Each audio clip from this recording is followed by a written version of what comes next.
Farmer अपनी price determination 1 साल पहले कर सकता है। जब उसकी क्रॉप अभी होनी है उसके पहले ही वो एक अपनी प्राइस डिटरमिन कर लेगा। अगर उसको सूट करती है तो वो उसका कॉन्टैक्ट करेगा, और उसको सूट नहीं करती है तो वो नहीं करेगा। आजकल इलेक्ट्रॉनिक मीडिया से कम्युनिकेशन बढ़ने से हमारे देश के फार्मर बहुत आगे बढ़ गए हैं। उनके पास सारी इन्फॉर्मेशन है कि उनको अपनी प्रोड्यूस को बेचने के लिए किस रेट के ऊपर क्या कॉन्ट्रैक्ट करना है। तो ये जो डर है मन में कि फार्मर अपना पूरी रिसीट नहीं करूँगा, जम्मू कश्मीर एक बहुत बड़ी स्टेट है कि हमको इसका कितना फ़ायदा होगा। इस स्टेट में इतना बड़ा ग्रीन एरिया होने के कारण अभी तक ट्रेडिशनल वैरायटी ही ज़्यादा तक लगी हैं। बहुत सारे किसान जो हैं पैडी, वीट, मेज़ और कुछ बड़े कम से लोग जो हैं वो दूसरे नई प्रकार के एग्रीकल्चर प्रोड्यूस बनाते हैं। इन बिलों के आने के बाद barrier free trade in agriculture produce and also empower the farmers to engage with investors. कौन उनसे खरीदना चाहता है उनके प्रोड्यूस को, देश में कहीं से भी जम्मू कश्मीर का फार्मर उनके साथ में इंगेज कर सकता है और अपने प्रोड्यूस को बेच पाएगा। कल्चर के एक्सपर्ट हैं, उन्होंने इसके बारे में लिखा हुआ है और आज ये एक रियलिटी बनने जा रहे हैं हमारे देश में। हम सबको इनका स्वागत करना है और हमारे फार्मर भाई जो जहाँ पर खुद बता रहे हैं कि इससे इनको क्या क्या फ़ायदा होगा, उसके ज़रिए इनकी इम्प्लीमेंटेशन हमारे सारे देश में होगी। जय हिंद। लोकसभा में आपके लोकप्रिय प्रतिनिधि जिनका भी आपने संबोधन, हमारे बड़े वरिष्ठ नेता, जम्मू का प्रतिनिधित्व करने वाले शमशेर सिंह मनहास जी, उपराज्यपाल के सलाहकार के शर्मा जी, मंच पर आसीन हमारे प्रिंसिपल सेक्रेटरी नवीन चौधरी जी, जम्मू के महापौर चंद्रमोहन गुप्ता जी, उप महापौर बहन पूर्णिमा जी, किसान मोर्चा के अध्यक्ष ओमी खजूरिया जी, हमारे अभी 3 किसान मित्र जिनकी आपने अनुभवों पर आधारित विवरण सुना, ऐसे इंद्रजीत सिंह जी, बहन बलबीर कौर जी, सुशांत जी, यहाँ पर कोरोना के बावजूद इस भारी संख्या में आपकी उपस्थिति इस बात का प्रमाण है कि इस विषय में कितनी रुचि समाज में जागृत हुई है। और साथ ही हमारे मीडिया के दोस्त जो हमारा माध्यम भी हैं लोगों तक हर विषय का विश्लेषण पहुंचाने का और उनको इस बात से परिचित करने का कि क्या सच है और क्या झूठ। अपनी बात रखने से पहले आपको थोड़ा सा पीछे ले जाऊंगा। अगर आप स्मरण करें तो 26 मई 2014 को आज से लगभग 6.5 वर्ष पूर्व जब पहली बार प्रधानमंत्री नरेंद्र मोदी जी के नेतृत्व में हम में से कुछ साथियों ने शपथ ग्रहण किया था, तो प्रधानमंत्री का जो आरंभिक बयान था उसमें उन्होंने एक वाक्य कहा था। उन्होंने कहा था, मेरी सरकार गरीब को समर्पित है। मैं नहीं कह सकता उस बात को कितनी गंभीरता से सुना गया होगा, उस पर विश्वास किया भी गया होगा कि नहीं किया गया होगा, क्योंकि एक बड़ा निराशावाद का वातावरण था देश में। आम नागरिक में सिनिसिज्म भी था जो शायद अब भी कहीं तक है, लेकिन उसका स्तर कम हो गया। और आम आदमी भी ये समझता था कि नेता आते हैं, भाषण देते हैं, शाम तक नेता भी भूल जाता है कि उसने सुबह क्या भाषण दिया, और जनता भी उसको गंभीरता से ना लेते हुए भूलना ही मुनासिब समझती है। लेकिन ये एक धरती से आई हुई सरकार थी, धरती के अनुभवों को झेल करके, धरती की कठिनाइयों को झेल करके, और इसलिए संकल्प से सिद्धि की यात्रा उसी प्रण के साथ, निरंतरता के साथ जारी रही 6 वर्ष। और आज अगर हम मुड़ के देखें तो मैं काफ़ी विश्वास के साथ ये कह सकता हूं कि we stand vindicated, if not wholly, to a very great extent. We have walked the talk. और मैंने उस दिन शपथ ग्रहण के दिन एक छोटा सा लेख लिखा था, सनराइज एट सनसेट, क्योंकि लगभग 6 बजे के करीब हमारा शपथ ग्रहण हो रहा था। अंधेरे के साए लंबे होने लगे थे, सायंकाल का समय था। अचानक मानो सारा विश्व जगमगाड़ा उठा, इतने सारे टेलीविजन रोशन हो गया। I think the most widely watched oath ceremony in the world, और वो उजाला प्रतीक था उस नए आशावाद का। पिछले 6-6.5 वर्षों में मोदी जी को काम करते हुए, उनकी कार्यशैली का अनुभव करते हुए उनको करीब से देखने का मौका मिला, जो अपने में एक सौभाग्य है, जो हर व्यक्ति के हिस्से में नहीं आता। और इसलिए यदि आप किसी वैज्ञानिक आधार पर किसी सरकार का विश्लेषण करें, उसके कारकर्दगी का लेखा जोखा करें, तो मैं समझता हूं मोटे तौर पर 2 पैमाने रहेंगे, एक तो नीयत और दूसरी नीति। और ये जो नीयत है, इसका जो अंततः विश्लेषण है वो क्यूमुलेटिव होता है कि किस प्रकार का आपका रिकॉर्ड रहा। यदि मोदी जी ने यह कहा था कि ये सरकार गरीब को समर्पित है, तो आप स्मरण कीजिए, क्योंकि वैज्ञानिक युग है और बिना प्रमाण के बात करना मुनासिब भी नहीं। एक के बाद एक जितने निर्णय लिए गए वो समाज के उन वर्गों की चिंता करके लिए गए जो कहीं ना कहीं पिछड़ गए थे भारत की इस विकास यात्रा में पिछले 70 वर्षों से, जो वंचित थे, जो पीड़ित थे, जो शोषित थे, जो कमज़ोर रह गए थे, जो राजनीतिक प्राथमिकताओं से छूट गए थे। और इस तरह से एक नई कार्य संस्कृति को जन्म देने का प्रयास किया गया कि जिस व्यक्ति की जो ज़रूरत होगी उस तक पहुंचा जाएगा, ना कि किसी और प्राथमिकता से, ना किसी और भेदभाव से या पक्षपात से। और मोदी जी ने कहा कि जो क्षेत्र पिछड़ गए हैं उनको भी हमने विकसित करके बराबर के स्तर पर लाना है। और जब मुझे पूर्वोत्तर की जिम्मेवारी दी, तो सच पूछिए तो उससे पहले मैं कभी पूर्वोत्तर गया नहीं था, मुझे उसका कोई परिचय नहीं था, ना किसी व्यक्ति से वहाँ पर मेरी जान पहचान थी। लेकिन प्रधानमंत्री का ये कहना था कि हमने पूर्वोत्तर को उसी स्तर पर खड़ा करना है जिस प्रकार के बाकी के विकसित राज्य हैं, क्योंकि ये संभव ही नहीं कि एक भुजा बलवान हो और दूसरी कमज़ोर रह जाए और फिर हम ये अपेक्षा करें कि भारत माता का समूचा विकास होगा। और आज 6 वर्ष के बाद North East is quoted as a model of development. ये बात मैं इसलिए रख रहा हूं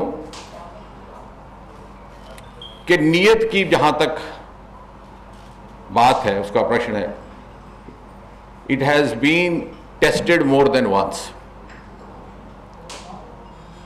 एक छोटा सा उदाहरण ये भी है कि मिजोरम एक राज्य है, केवल 10 लाख उसकी जनसंख्या है। ये प्रश्न आया कि सिट्रस फ्रूट पार्क बनाना था, ये किसानी के विषय से ही जुड़ा है। आजकल फ्रूट पार्क तो बनते हैं, लेकिन पश्चिम में स्पेशलाइज्ड फ्रूट पार्क बनने का एक सिलसिला शुरू हो गया। Apple fruit park, strawberry fruit park, mango park. तो सिट्रस फ्रूट पार्क की जो महारत है वो इज़राइल को हासिल थी। जब मैंने इज़राइल के एम्बेसडर साहब से बात की, क्योंकि उनका अब तो रिटायर हो गए, उनका काफ़ी लंबा चौड़ा संबंध रहा भारत से, उनकी धर्मपत्नी भी यहाँ एक ब्लास्ट में चल बसी थी, तो उन्होंने कहा कि मुझे लगता है कि मिजोरम उपयुक्त जगह रहेगी because of the agricultural produce from that land. और 10 लाख के एक राज्य में हमने उपमहाद्वीप Bharat, first of the kind in the Indian सब कॉन्टिनेंट, न केवल भारत में, फ्रूट पार्क स्थापित किया। एक MP जीत करके आता है वहाँ से, ना वो सरकार बना सकता है, ना वो सरकार बिगाड़ सकता है, लेकिन उसकी परवाह नहीं की। एक नई कार्य संस्कृति, एक नई कार्यशैली को जन्म देने का प्रयास किया गया है। वरना जो मंत्री बनता था वो सोचता था कि पहले मेरे घर में रेलगाड़ी पहुंचे, अगर मैं रेल मंत्री हूं, और अगर मैं कृषि मंत्री हूं तो पहले मेरे भाई को मंडी मिल जाए। तो इसलिए मुझे लगता है कि इस नीयत पर शंका करना सरकार के साथ नहीं, अपने आप से अन्याय है। क्योंकि एक न्यायपूर्ण व्यवस्था जो हमारे लिए हर प्रकार की सुविधा और आवश्यकता की पूर्ति करने का प्रयास कर रही है, उसके कार्य में बाधा डालना। और जहां तक नीति का संबंध है, नीयत से ही नीति बनती है।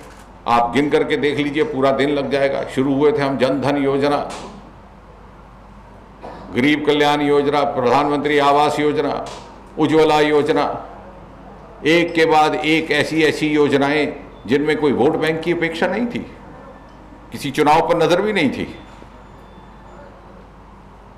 लेकिन ऐसा था एक मन में एक वलवला कि हम तो कभी सोच के आए नहीं थे कि हम सत्ता में बैठेंगे, तो हम तो इसी में खुश थे कि धरना प्रदर्शन करते थे। चंद्रमोहन जी हमारे साथ बैठे हैं, रोज निकलते थे कि आज कहाँ प्रदर्शन करना।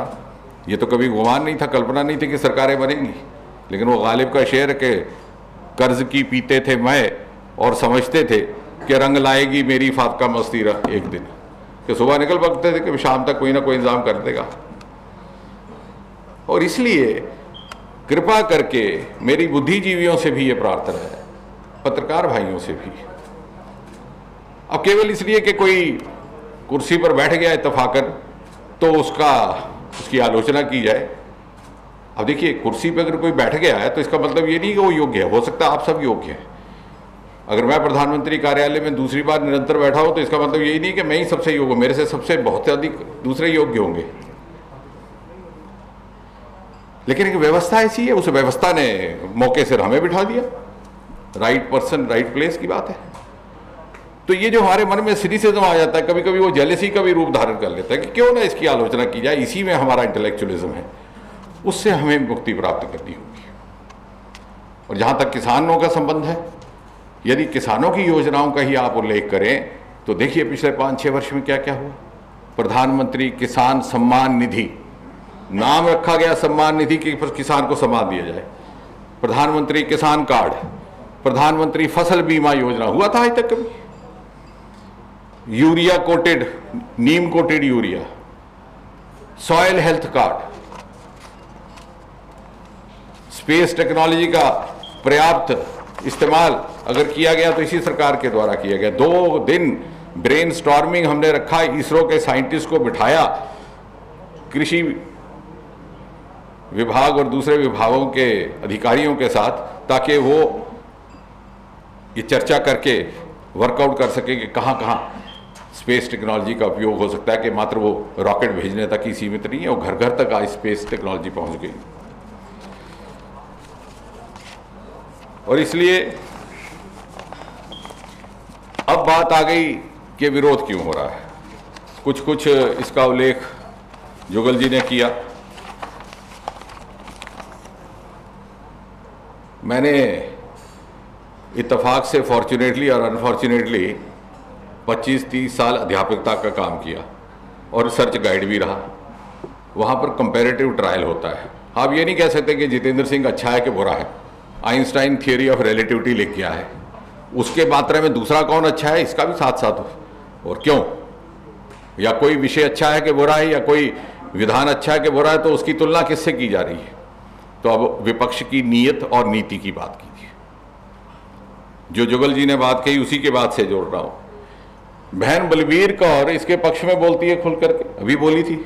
अब कैमरामैन ने उनके आगे पर्दा डाल दिया तो मैं बहन के दर्शन नहीं कर पा रहा हूं। थोड़ा सुरजीत रास्ता दे दे, तेरे नाल जाके लड़ाई करेगी वो, इन्हों देख लेना। इंद्रजीत जी ने इतने अध्ययन करके अपनी बात रखी, सुशांत को थोड़ा बोलने का मौका मिला, वो बोला। तो कहने का तात्पर्य कि जिनका स्टेक है, जो इससे जुड़े हैं विषय से, वो खुश हैं, वो संतुष्ट हैं, वो आशीर्वाद भी दे रहे हैं। जो नहीं जुड़े वो सड़कों में उतरे हैं। दिल्ली के इंडिया गेट में परसों ट्रैक्टर जलाया गया, वो लोग जिनको ना किसानी का कोई अध्ययन है, ना कृषि विज्ञान की कोई चिंता है, ना ही उनका कोई स्टेक है, ना कोई लेना देना है, वही ट्रैक्टर सुना 4 दिन पहले लुधियाना में भी जला दिया गया था। मतलब दैट्स अ प्रोफेशनल प्रोटेस्ट। तो बाड़े का प्रोटेस्ट करने वाले लोग किसान की चिंता लगे करने हैं।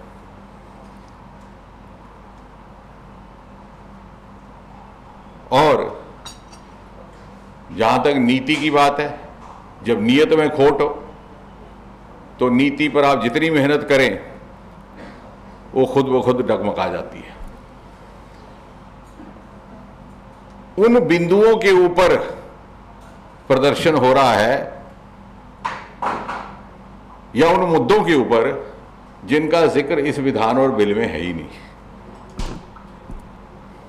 अब पहले आपने मुझे उकसाया तो मैंने गालिब का शेर बोल दिया, अब एक फैज़ अहमद फैज़ का आ रहा है कि वो बात सारे फसाने में जिसका जिक्र ना था वो बात उन पर बड़ी नागवार गुजरी है। आप पढ़ लीजिए तीनों के बिल, पढ़ लीजिए कानून, जिन मुद्दों का जिक्र ही नहीं है एमएसपी का वो बीच में आ गया आपके। अब आप मुझे बताएं, कॉन्ट्रैक्ट एग्रीमेंट, अभी मेरे ख्याल से 2 दिन पहले भी मेरा एक लेख आया, अब ये कहा जा रहा है कि साहब आपको बदुआ मजदूर बना दिया जाएगा। ये मुझे दिल्ली में भी कहा गया किसानों को भड़काने के प्रयास में, हरियाणा में। कॉन्ट्रैक्ट एग्रीमेंट, बल्कि हम तो इस बात की लिए अपनी संतुष्टि जाहिर करें कि इसको एक कानूनी जामा पहचाना गया है। जैसे बलबीर कौर कह रही थी, उस बात को मैं थोड़ा सा स्ट्रीमलाइनिंग से कहूं, कॉन्ट्रैक्ट फार्मिंग पहले भी होती थी। हम में से बहुत से लोग जमींदार हैं, खुद खेती नहीं करते थे, मेरे पूर्वजों का भी यही काम था, काश्तकार हुआ करते थे और एक्सप्लॉयटेशन होती थी। कौन कहता है पहले कॉन्ट्रैक्ट फार्मिंग नहीं होती थी? अगर इस सरकार ने उसको लिखित में लाया है तो एक कानून के दायरे में उसको बांधा है, ये तो अच्छी बात है। अब ये कहा गया कि साहब ये जो कॉन्ट्रैक्ट फार्मिंग है इसको लेकर के जमीन ले जाएगा कोई, अंबानी आएगा। वो इंद्रजीत जी कह रहे थे कि शायद बंबई से उनको फोन आया कि उसको फुर्सत नहीं है, नहीं तो वहाँ ये भी फैलाया गया था कि अंबानी आएंगे यहाँ जम्मू में ज़मीन लेने खेतों की, मगर इंद्रजीत जी ने हमको अवगत कराया कि उनके पास समय नहीं है। और ये आप पहले बिल को पढ़िए तो सही। अक्सर क्या होता है कि हम ये जो ब्रेकिंग न्यूज़ की जल्दी है उसमें समय नहीं मिलता। Contract farming and contract agreement is on crop crop crop, not on land. मैं पिछले 4 दिन से जिस सभा में जा रहा हूं बार बार ये बात रख रहा हूं। मेरा बयान कभी कभी छप जाता है, कभी कभी रिपोर्ट होता है, कभी कभी नहीं भी रिपोर्ट होता, क्योंकि इस वक्त और बड़े विषय है, किसका कत्ल हुआ, किसने क्या किया, तो इसलिए बात रह जाती है और हमारे पास भी समय नहीं। जमीन तो किसान दे ही नहीं रहा, जमीन किसान के पास है, वो फसल का कॉन्ट्रैक्ट हो रहा है। और उस कॉन्ट्रैक्ट एग्रीमेंट इतना बढ़िया और इतनी सुंदरता से लिखा गया है कि उसमें ये प्रावधान है कि at any point of time he can terminate the contract. ये जरूरी नहीं हो 5 साल उसको बंदिश रखनी है। आप जब दे देते थे अपना खेत किसी को जोतने के लिए तो आपका क्या कंट्रोल था उसके ऊपर? कई ऐसे किस्से हुए, जमीनें जब्त कर दी गई, दूसरे लोगों ने वापस ही नहीं की। अब तो एक नियम बन गया, so it is on crop, it is not on land. आप उस कॉन्ट्रैक्ट को टर्मिनेट कर सकते हैं और जिस स्थिति में उसने लिया होगा उस स्थिति में वो आपको वापस देगा। यह आपकी इच्छा है, जैसे इंद्रजीत जी कह रहे थे, बलबीर जी कह रही थी, आप देना चाहें कि ना देना चाहें। और अगर आप आपस में राजी हैं तो मियाँ बीवी राजी, तो राइट टू इक्वालिटी है, वो भी हम नहीं पढ़ते। 42 के 41 क्या है? आप कैसे वंचित कर सकते हैं 72 साल की आज़ादी के बाद किसी व्यक्ति को उसके मौलिक अधिकार से कि वो किस तरह का कॉन्ट्रैक्ट में एंटर होना चाहता है कि नहीं चाहता? हम इस देश पर मौलिक विषयों पर बहस करना भूल गए हैं, क्योंकि उड़ते उड़ाते विषय जो सुबह हमें बता दिए जाते हैं 8-9 बजे के बाद, उसी पर हम फिर सारा दिन घूमते रहते हैं और रात को 9 बजे डिबेट भी उसी पे कर लेते हैं। It is in fact the true democratization of the agricultural sector in India happening for the first time, and therefore constitutionally also a very valid decision. अब आ गया, अच्छा फिर ये आ गया जी पेमेंट नहीं होगी। वो जुवल जी ने बात रखी, प्रावधान में ये है कि पहले तो अगर कोई खरीदता है सामान, ये तो कॉन्ट्रैक्ट के अलावा, तो same day payment, and if not with in 3 working days, अगर कोई प्रोसीजरल बाधाएं हैं। आप मुझे ये बताएं, मैं ये नहीं कह रहा कि ये जो मंडी का सिस्टम था ये पूरा निराधार था, क्योंकि वक्त बदलता है, वक्त के तकाजे बदलते हैं। बहन नेहा जी कह रही हैं कि अब आप बार बार सरदार इंद्रजीत सिंह कह रहे हैं, उनका नाम तेजिंदर सिंह है, बाद में लड़ने को ना आए, तो मैं पहले ही सार्वजनिक तौर पर क्षमा तलब करता हूँ। और कोशिश करूंगा जितनी बार इंद्रजीत कहा है उतनी बार तेजिंदरजीत भी कह दूं। एक आज और तकाजा बदल जाता है समय के साथ, हो सकता है उस वक्त जरूरत रही होगी। आज हम we are so well connected, well informed, net है, सोशल मीडिया है, हमारा किसान घर बैठ करके अपना अनाज बेचने की व्यवस्था कर सकता है, ऑनलाइन बेच सकता है, सब सामान ऑनलाइन बेच रहा है, तो क्यों नहीं अनाज ऑनलाइन बिकेगा, क्यों नहीं गेहूं चावल ऑनलाइन बिकेगा। और दुनिया भर में या देश भर में तो कम से कम वो कहीं भी अपना ग्राहक ढूंढ सकता है जिससे उसको ज़्यादा मुनाफा मिले, तो क्यों उसको बांध करके रखे हम मंडी में। और आज का किसान वो पिछला किसान नहीं है। मैं तो अक्सर जहाँ जाता हूँ मैं कहता हूँ कि तो किसान शब्द का इस्तेमाल करना हिंदुस्तान में अब बंद हो जाना चाहिए, because we are actually dealing with a new genre of agricultural technocrats. ये जीन पहन करके सूटेड बूटेड लड़के हैं, ये कंप्यूटर के आगे बैठते हैं, ये सॉइल हेल्थ कार्ड कंप्यूटर से देखते हैं, ये बैठे बिठाए हमसे ज़्यादा आपसे ज़्यादा विश्लेषण करते हैं इस बात का कि इस सीजन में कौन सा क्रॉप सबसे अच्छा उगेगा। They are technocrats and also entrepreneurs. So they are agriculture entrepreneurs, they are agriculture technocrats, and they deserve to be provided with the same kind of facility, same freedom as provided to other technocrats and other entrepreneurs in other fields. और फिर ये भ्रम फैलाया जा रहा है जैसे बार बार कि साहब वो मंडियों को उठा दिया जाएगा। वो हमारे बहन बलबीर ने भी कहा, हमारे तेजिंदर जी ने भी कहा, जुगल जी ने भी कहा कि इसका तो जिक्र ही नहीं आया। हाँ, अगर कोई कमज़ोर किसान समझता है कि उसको सुविधा इसी में, उसका सामर्थ्य इसी में कि उसी सिस्टम से चले, तो कोई उसमें बंदिश नहीं है और कोई इसको रोक भी नहीं सकता। लेकिन अगर कोई बहुत ज़्यादा इंटरप्राइजिंग है, जिसे लगता है कि मैं अपना RS पुरा का बासमती क्यों ना, आप अंदाज़ा लगाइए, हमारे सहयोगी मेरे कार्यालय में बहुत से दक्षिण भारतीय साथी हैं जिनमें से हमारे एक साथ आए भी हुए हैं, वो तब लगभग जम्मू वासी हो गए, हमारे वेंकटेशन जी। वो जितनी बार आते हैं यहाँ से चावल लेकर के जाते हैं, क्योंकि अब मैं बड़ी बार ये बात कहता रहा कि अगर ये चावल इसकी ब्रांडिंग होती, इसका एक्सपोजर होता, तो ये नॉर्थ के बजाय साउथ में ज़्यादा चलता, because south India is traditionally population of rice eaters. लेकिन वो अंग्रेजी में कहावत है, I see what the mind knows and the mind sees what the eyes know. जब देखा ही नहीं गया तो उन्हें अनुभव का, जो भी दक्षिण भारतीय यहाँ पर आए, BSF के, CRP के, पैरामिलिट्री के, 4-4 साल नौकरी करके गए, उन्होंने व्यवस्था की कि यहीं से उनको चावल वहां पर उपलब्ध करवाया जाए, लेकिन हमारा एक्सपोजर नहीं हुआ। वो ठीक कह रही है बलबीर, लेकिन हम मंडी में बंद रखें ताकि 4 लोग जो 3-3 पीढ़ियों तक इस व्यवस्था का लाभ लेते रहे, शोषण करके वो लाभार्थी रहे, ये अब इस देश में नहीं होने वाला, किसी को पसंद आए कि ना आए। क्योंकि मोदी जी ने कहा था, हम यहां देश चलाने आए हैं, सरकार चलाने नहीं आए। A leader leads, he is not led by protest. जो सही होगा वही होगा, क्योंकि देश चलाना है ना कि सरकार। जब सरकार चलाने की लालसा आ जाती है, then you go by the populist slogans. और जहां तक MSP को हटाने का ताल्लुक है, मैं 1 मिनट लेता हुआ, क्योंकि आजकल आंकड़ों का युग है, मैं जानबूझ करके आंकड़ा लेकर के आया और बाद में जो चाहे उसको हम दे भी सकते हैं। इस सरकार ने पिछले 6 साल में निरंतर MSP बढ़ाया है। आप कहते हैं हम MSP विरोधी हैं।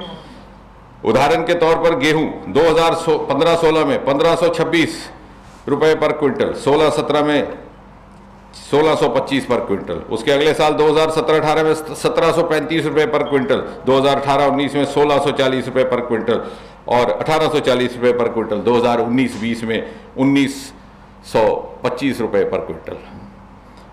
उदाहरण दूंगा, हालांकि लिस्ट मेरे पास सारी है, मैं उपलब्ध करवा दूंगा। सोयाबीन 15-16 में 2600 रुपया पर क्विंटल, बढ़ा दी गई है MSP की दर 2775 रुपया पर क्विंटल उसके अगले वर्ष। उसके अगले वर्ष 17-18 में 3050 रुपये पर क्विंटल, 18-19 में 3399 रुपये पर क्विंटल, 19-20 में 3710 रुपये पर क्विंटल और 20-21 में वर्तमान साल में 3,880 रुपये पर क्विंटल। अब कह रहे हैं कि साहब ये सरकार जो है ये अंबानियों का साथ देती है। बार बार कहा, राहुल गांधी जी ने भी कहा कि ये बड़े बड़े सरमायादारों का पक्ष रखती है। ये तो चाहती है कि धीरे धीरे MSP का भी सिस्टम समाप्त हो जाए, मंडियों का भी समाप्त हो जाए, और सरकार के द्वारा और सरकार के माध्यम से जो प्रोक्योरमेंट होती है उसकी व्यवस्था भी समाप्त हो जाए। एक क्षण लेकर फिर आंकड़ों पर नजर करते हैं। 2009 से लेकर के 2014 तक, जब UPA की सरकार थी, गेहूं की प्रोक्योरमेंट जो सरकार ने की उसका आंकड़ा है 1395 लाख मीट्रिक टन, और उसके अगले 5 साल जब हमारी सरकार आई तो प्रोक्योरमेंट की दर हुई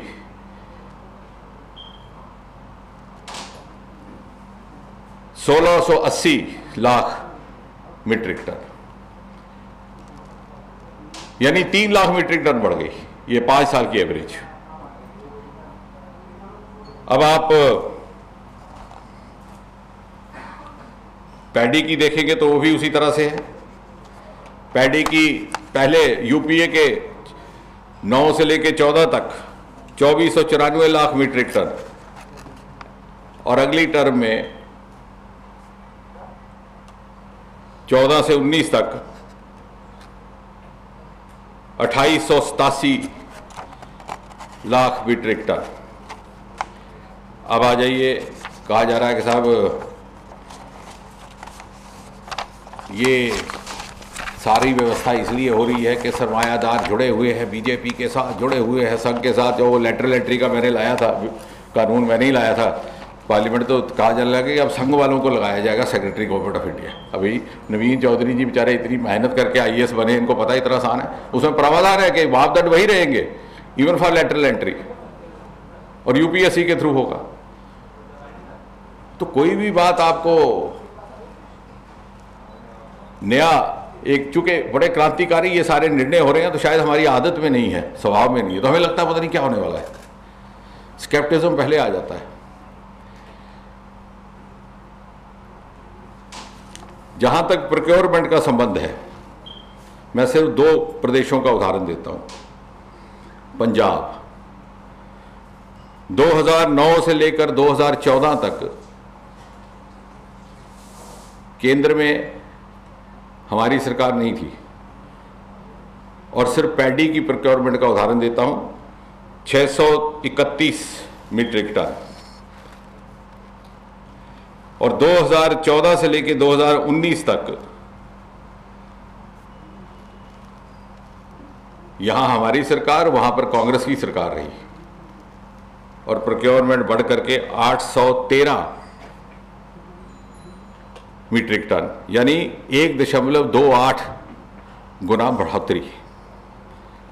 मध्य प्रदेश पहले उन 5 सालों में 45 लाख मीट्रिक टन, और उसके बाद अब वहां कांग्रेस की सरकार है 95 लाख मीट्रिक टन। अब इसी तरह से, बल्कि कोविड के दौरान भी इस सरकार ने ये व्यवस्था की कि प्रोक्योरमेंट का प्रोसेस ना रुके, and those who are interested can note down this figure, which has also been there on the website. Despite the COVID pandemic, 390 lakh tons of wheat was procured, which is 15% more than the previous year, and 75,000 crore was paid for this. उस समय भी चिंता की गई किसान की। और इसके अतिरिक्त अनेकों बैम्बू का काम शुरू किया गया, इसी साल किया गया। हमें जानकारी नहीं है, तो हम, ऐसा है कि हम 9 बजे की डिबेट के लिए बैठने को तैयार हैं कि चेहरा आ जाएगा स्क्रीन पर, विषय का अध्ययन हो कि ना हो। क्या हम जानते हैं हमारे रियासी में, हमारे कठुआ में, हमारे सांबा में कितना बैम्बू का रिजर्व है? किसी को पता ही नहीं है। हमने यहाँ 4 दिन की कार्यशाला लगाई जनवरी में, इतना ढिढोरा पीटा, लेकिन उसकी किसी ने ना दाद दी, ना कोई ज़्यादा उसका चर्चा हुई। गुवाहाटी से CTBT सेंटर की यहाँ टोली आई, और अब हम 3 क्लस्टर लगाने जा रहे हैं जम्मू में ही, अखनूर में, सांबा में और कठुआ के पास। Dedicated clusters of bamboo. ये सारा किसानी से जुड़ा है। और मैं चाहूंगा कि तेजिंदर जी जैसे जो होनहार लोग हैं इसकी चर्चा करें। एक क्लस्टर होगा अगरबत्ती के लिए, दूसरा क्लस्टर होगा चारकोल के लिए, वो भी बैम्बू से, तीसरा क्लस्टर होगा टोकरियां बनाने के लिए। आपको मालूम है बैम्बू की हर साल तजारत 5,000 से 6,000 करोड़ रुपया होती है इस देश में। आपके घर घर में अगरबत्ती जलाई जाती है। अब जब जलाते हैं फिर पूजा के लिए बैठ जाते हैं, लेकिन सारी की सारी अगरबत्ती कोरिया और चीन से आती थी। इस सरकार ने पहली बार 2 महीने पहले एक अत्यंत महत्वपूर्ण निर्णय लिया, बदकिस्मती से उसको रिपोर्ट के काबिल नहीं समझा गया मीडिया में। बैम्बू की आयात दर को बढ़ा करके 25% कर दिया गया। यह होता है किसानों के लिए दिल खोल करके क्रांतिकारी निर्णय लेने का साहस।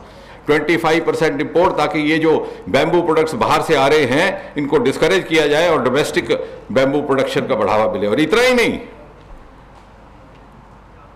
एक और बात आश्चर्यजनक, ना किसी के ध्यान में है ना किसी को इसकी जिज्ञासा है। 100 साल पुराना है हमारा इंडियन फॉरेस्ट एक्ट, जिसके तहत ये फॉरेस्ट का क्लियरेंस का कार्य चलता है।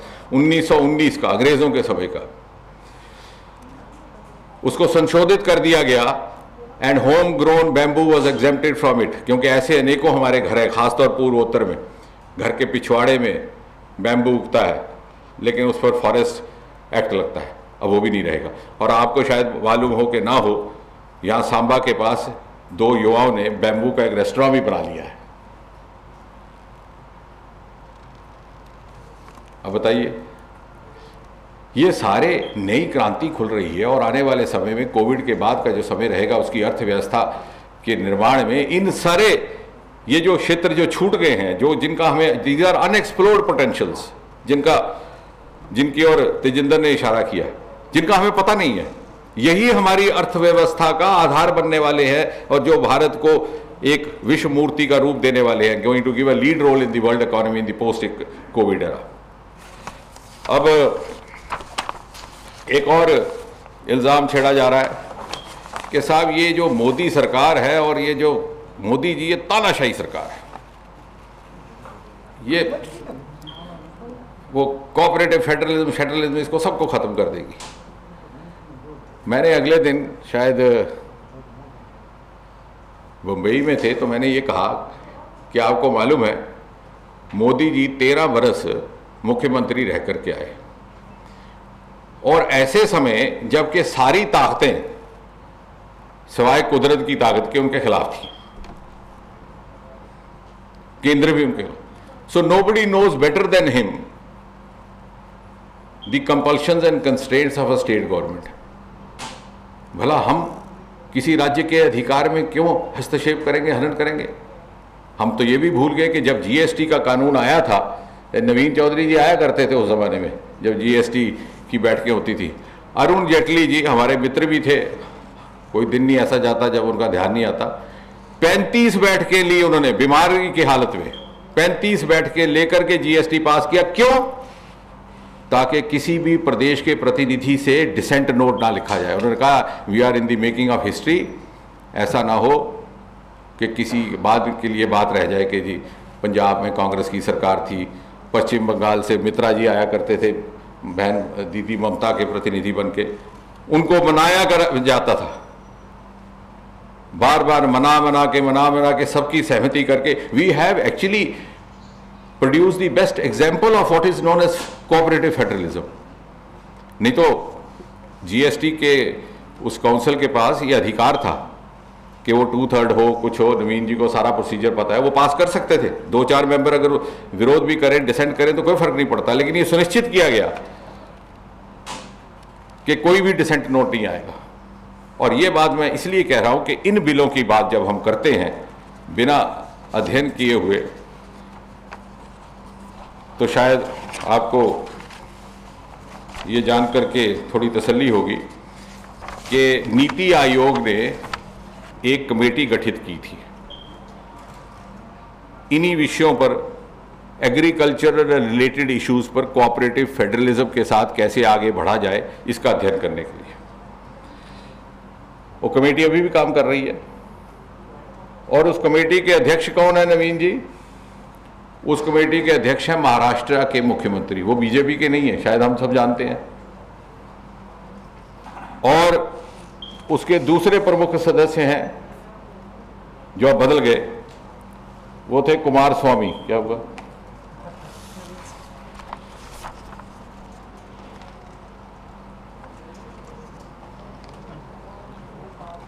ये नवीन जी और शमशेर जी मुझे कह रहे हैं कि ये भी कह दीजिए कि अगर अरुण जेटली जी जगह कोई और होता तो 35 बैठ के ना करता। बहरहाल इस कमेटी के अध्यक्ष हैं मुख्यमंत्री महाराष्ट्र, वो तो बीजेपी की नहीं है। दूसरे सदस्य थे एच डी कुमार स्वामी, क्योंकि उस समय मुख्यमंत्री थे जनता दल गौड़ा के। अब वो नहीं है तो उनको रिप्लेस किया गया। जब उनको रिप्लेस किया गया तो उनकी जगह दूसरे कांग्रेस के मुख्यमंत्री आ गए, कैप्टन अमरिंदर सिंह जी। तो पहले 2 सीनियर मेंबर उनके, फिर तीसरे मेंबर है मध्य प्रदेश के मुख्यमंत्री कमलनाथ जी। 3 मुख्यमंत्री हैं जो नॉन बीजेपी हैं और 2 मुख्यमंत्री हैं जो बीजेपी के हैं, अरुणाचल के पेमा खंडू जी और उत्तर प्रदेश के योगी जी। इस कमेटी में 3 मेंबर हैं हुआ non BJP chief minister, only 2 chief. इससे बढ़कर के और क्या हुआ? वो जैसे शायर का शेर है कि मैंने जज्बात निभाए असूलों की जगह। कोई पाबंदी नहीं है, 3 बीजेपी के भी हो सकते हैं, कौन रोक सकता है? इतने साल कांग्रेस ने यही किया, लेकिन नहीं किया। We have walked 1 step further to prove that we are doing what we mean. लेकिन फिर भी अगर किसी को दिक्कत आती है यकीन करने में, तो क्योंकि लिखा जाता है शास्त्रों में कि संस्कार बदलने में 3 पीढ़ियां लगती हैं। हम तो नहीं रहेंगे, लेकिन अगली पीढ़ियों को हमारा विश्वास होगा। अब आ गया बल्कि स्वामीनाथन कमेटी, जिसको ठंडे बस्ते में डाला था, इसको लागू करने का काम इस सरकार ने किया। आपने बनाई थी स्वामीनाथन कमेटी, जो आज प्रदर्शन कर रहे हैं वो इन्हीं के चुने हुए बुद्धिजीवी थे। और वो क्या लिखते हैं, बड़ी लंबी रिपोर्ट है, मैं सिर्फ एक फिक्रा निकाल के लाया।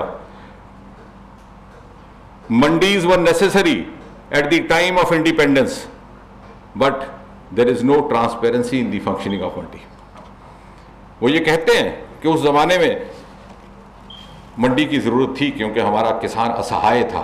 लेकिन जैसे मैंने कहा, आज वो एग्रीकल्चर टेक्नोक्रेट है। उस समय क्या वक्त कुछ और था। उस समय हमारी लाइफ स्पैन भी 55 साल हुआ करती थी। एक बार पेंशनर्स की सभा में पेंशनर बड़े क्रोधित थे, तो मुझे कहा गया इनको शांत करिए। तो मैंने कहा सबसे पहले तो आपको मुबारकबाद है, because in 1947 half the government employees did not live to see the day of their retirement, क्योंकि लाइफ स्पैन रिटायरमेंट एज से कम था।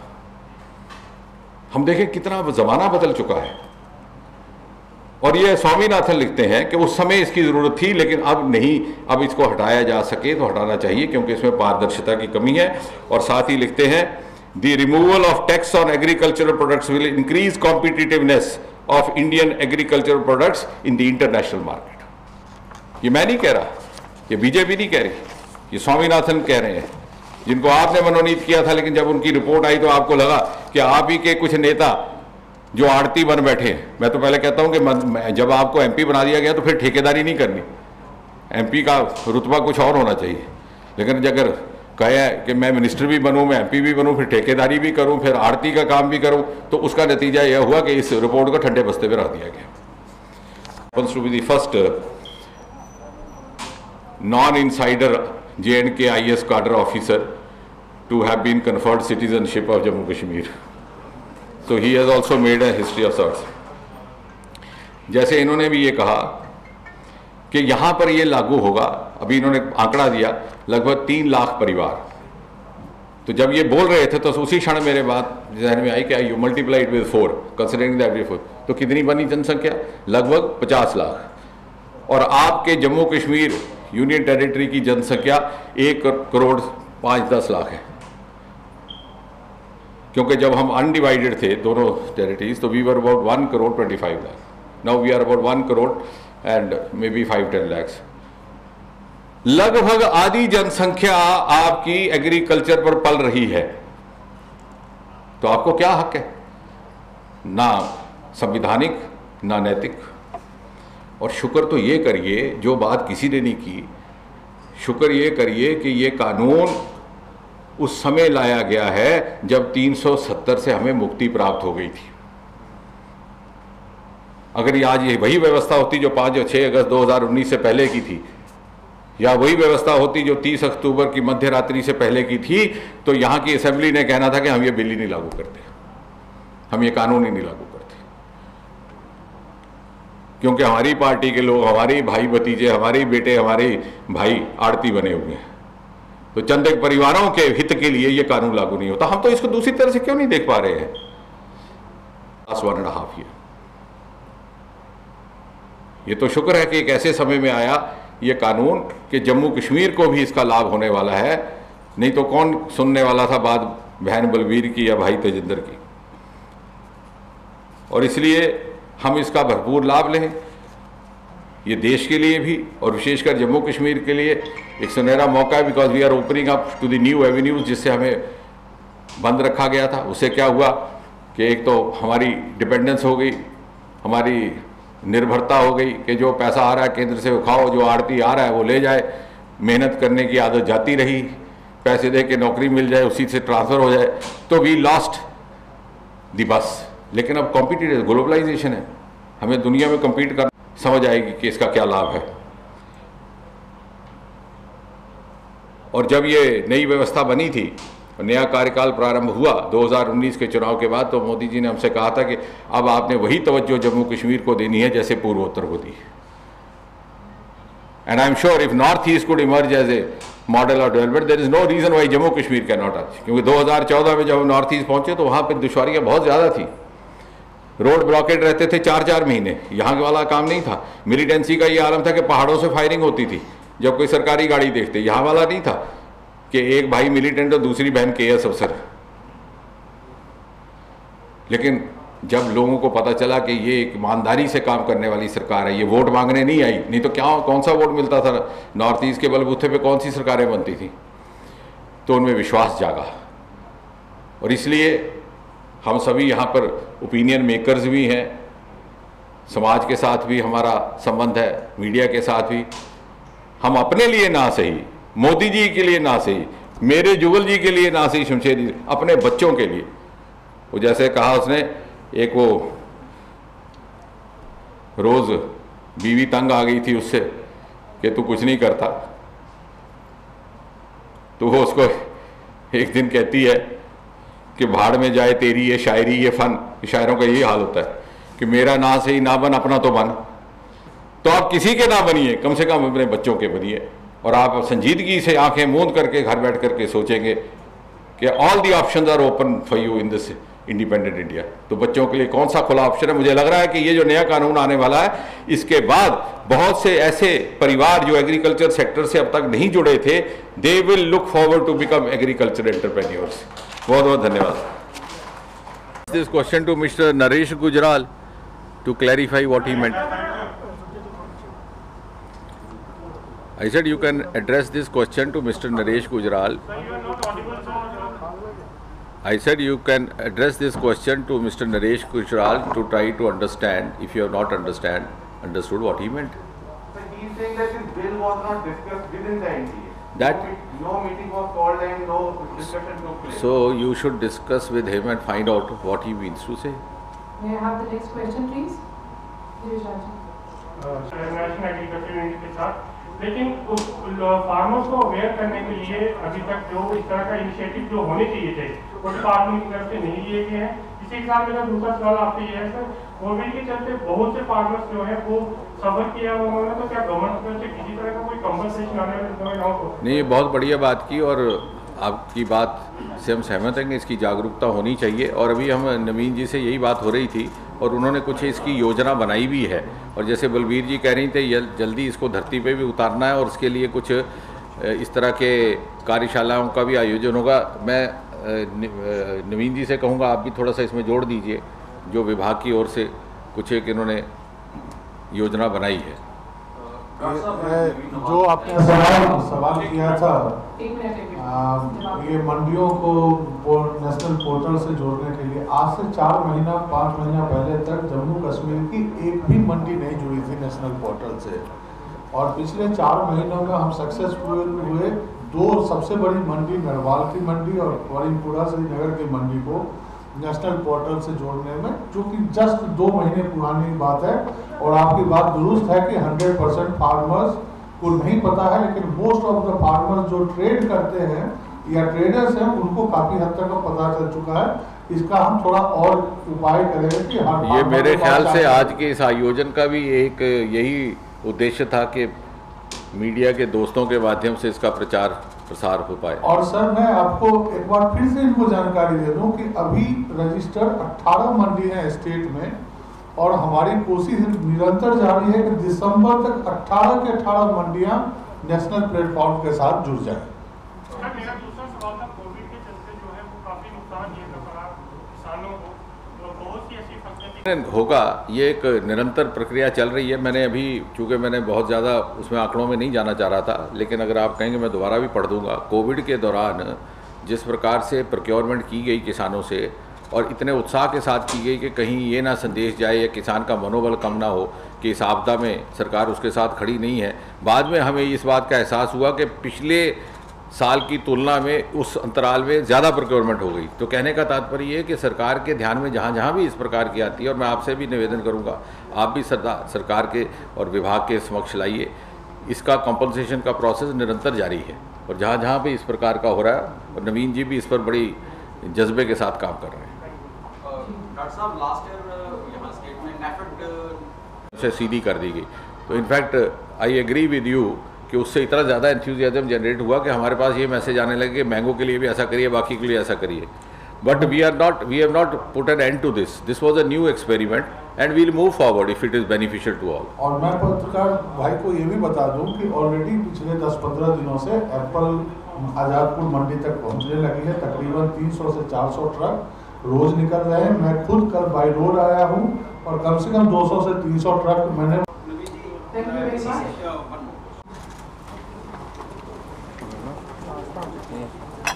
सारा आ गया प्रेजेंटेशन में जा रहे हैं,